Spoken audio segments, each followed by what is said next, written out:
In today's brief video, I want to talk to you guys about 10 complicating factors of cannabinoid hyperemesis syndrome. For those of you who are new to the channel, my name's Dr. Frank. I'm the owner of AddictionMindset recovery coaching programs where we help people quit nicotine, THC, energy drinks, and adult media content.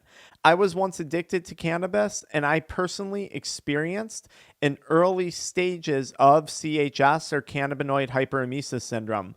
But looking back, there's some things that I overlooked, and I want to share those things with you guys so you can be aware, or so you and your doctor can look further into these things. First and foremost, a lot of people who struggle with CHS are also struggling with cannabis addiction or THC addiction. And you guys are going to see online people saying, oh, you can't get addicted to cannabis. That's impossible to become physically dependent upon it. I'm here to tell you that that's 100% false. And knowing that the only cure for CHS is ceasing to use cannabis for long term, I mean, like, you can't use it again. If you're struggling with an addiction, that's going to make this very, very hard. Now, I've made several videos on THC addiction, and I've put all those videos in the video description below, so check those out at the end of this video. Complicating factor number 2 would be dehydration, which can lead to serious consequences like electrolyte imbalances. Now, electrolyte imbalances are really, really bad because this can lead to problems with your heart. This can also lead to things like kidney failure. And I believe there's 2 or 3 reported deaths from CHS. And oftentimes what happens is the person is vomiting up to 5-6 times an hour. They don't go into the hospital to get IV hydration therapy. They wind up suffering from electrolyte imbalances and then their kidneys fail, or they wind up suffering some type of long-term kidney damage, or their heart gets thrown off because you need electrolytes to maintain a proper heart rhythm. So these are 2 things that your doctor should be looking for: dehydration, or if you're feeling symptoms in your chest or heart issues, it's beating oddly, go to a hospital, get looked at right away. You may be struggling with electrolyte imbalances. That's why I always encourage people, like, freeze some Gatorade, freeze some Powerade into ice cubes if you're at home, and you can suck on these because that will help to replenish some of these electrolytes. Another main issue that we see with people coming off of cannabis, especially if they've been in user for a long period of time like I was, is symptoms of psychosis and depersonalization. So not only is the person now going through THC withdrawal, symptoms of CHS or cannabinoid hyperemesis syndrome, but they're also struggling with symptoms of psychosis. Maybe they're having hallucinations, maybe they're seeing things. And look, guys, this can happen from too much THC, which a lot of people who have CHS have been consuming too much THC. But now you combine that with a constant state of dehydration, which can also lead to symptoms of psychosis. And we see this a lot. It's just a really high risk factor. So we encourage people who are struggling with this, either, call our offices, work with us, and we'll put you in touch with a licensed therapist to help walk you through this, because this can be really, really scary. Malnutrition is another major problem on top of dehydration and electrolyte imbalances. CHS is often diagnosed, or misdiagnosed, I should say, rather, as anorexia in females, or an eating disorder, like a binge eating disorder, especially if the female's saying she's constantly throwing up. The doctors might not believe them because they might not be aware of this. And this is a huge problem because malnutrition, you're lacking all the proper micronutrients, and malnutrition can have complications like osteoporosis, heart problems, hormonal dysregulation. So maybe your period's all thrown off, or for guys, maybe this is messing with testosterone levels. I'm not saying CHS is doing that. I'm saying if you're in a state of malnourishment because you can't keep any food down without vomiting, we have to put an emphasis on refeeding. And guys, I've put some links in the video description below talking about how to eat when you have CHS, giving you tips on that. We have to watch out for malnutrition.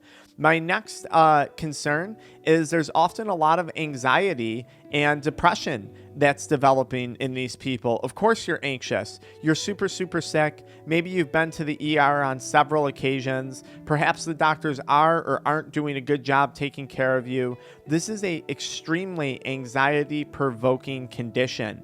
And of course, you're sick, which is naturally going to lead to depression. Maybe you haven't been able to go to work. Maybe you haven't been able to show up in your relationships or your family life in the way that you would like to. And this leads to depression. So I think it's really important, if you're suffering from anxiety induced by CHS or depression from Cannabinoid Hyperemesis Syndrome, it's important to work with someone who can walk you through this. And I promise you guys, it does get better. Once you start your recovery and sobriety process, things will get better. But I really need you to start that process in order for a lot of these things to improve. Another major issue that we see, and sometimes we'll refer people out to a gastrointestinal physician, is esophagitis or gastrointestinal issues. CHS, when you're constantly vomiting, when you constantly have a lot of stress on your esophagus or your gastrointestinal system, this can lead to very serious levels of scarring, especially if you've been going through this for years, which could technically predispose you to a cancer here. This can also lead to a ton of inflammation in the GI tract. And remember, in your gut, you have 70% of your immune system. So I wouldn't be surprised if this isn't addressed, that we're also going to see some type of immunodeficiencies in these individuals as well. I know I was sick all the time as I was recovering from this. My immune system wasn't worth 2 cents. So you may need to consider Go get in touch with a gastrointestinal specialist. They might want to do a scope. They might want to do a colonoscopy. They may want to take a closer look at things to make sure that other damage has not been done. Headache is another really common symptom that people get. Headache and migraine. This is usually due to, I think, the amount of physical stress that your body's under when you've developed CHS. Of course, you can always talk to your doctor about taking an over-the-counter medication, but I would always recommend avoiding anything with caffeine. Caffeine, alcohol, chocolate, which contains caffeine, all of these things seem to be triggers for CHS episodes. So just be very careful. Maybe look into some homeopathic products like MyGrelief or something along those lines. I've heard a lot of people say too that magnesium supplementation, just don't go overboard, it will make your stomach more upset, may also help. And for those of you guys who wind up suffering from constipation, if you have CHS, magnesium may also help with some of those issues that you're dealing with. Another major problem that we see that's not talked about a lot, or complication, is actually back pain and muscle pain. If you're violently vomiting constantly, that can lead to damage in your neck or your lower back, and that can become problematic. You might get a disc herniation, you might get a pinched nerve, you might almost get like whiplash in the muscles in your neck from vomiting. So a lot of these people are also dealing with a lot of musculoskeletal pain. Now, some of that pain is a true myalgia, almost like a fibromyalgia, where their muscles just ache and are so sore and just hurt. Now, that could be from dehydration, but I think a large part of that has to do with this dysregulation or interruption and the healthy functioning of your endocannabinoid system. Because remember, we all have an endocannabinoid system, and that system plays a huge role in pain regulation. So a lot of times, some of these people may need to either seek talk therapy for helping to deal with pain. They might need to seek a holistic approach to dealing with pain. Maybe they need physical therapy or a chiropractor from the pain that's now been caused in the back and the neck from vomiting. Or maybe they need some form of pain management, which I would just tell you guys, be very, very cautious with that. The last thing we want to do is be introducing more drugs into your system during a time while your endocannabinoid system is trying to rebalance itself. The last thing we want to do is introduce more drugs into your body, in my opinion. Now, there are some drugs that your doctor may talk to you about that might help with CHS, and I've made other videos on that you can watch after this one.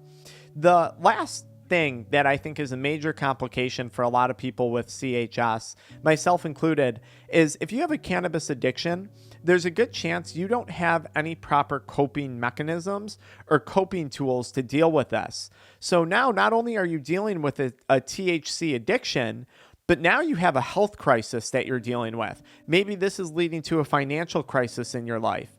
You don't have the proper coping tools, or at least we find a lot of people don't. I know I personally didn't, because my way to cope was through smoking weed. And now that I've learned that smoking weed was quite literally killing me, that was no longer an option. So I think working with someone to help develop proper coping tools needs to be a part of the treatment protocol when we're treating someone with cannabinoid hyperemesis syndrome. I have 2 bonus tips for you guys. This is not an overdose on weed. This is not an acute overdose.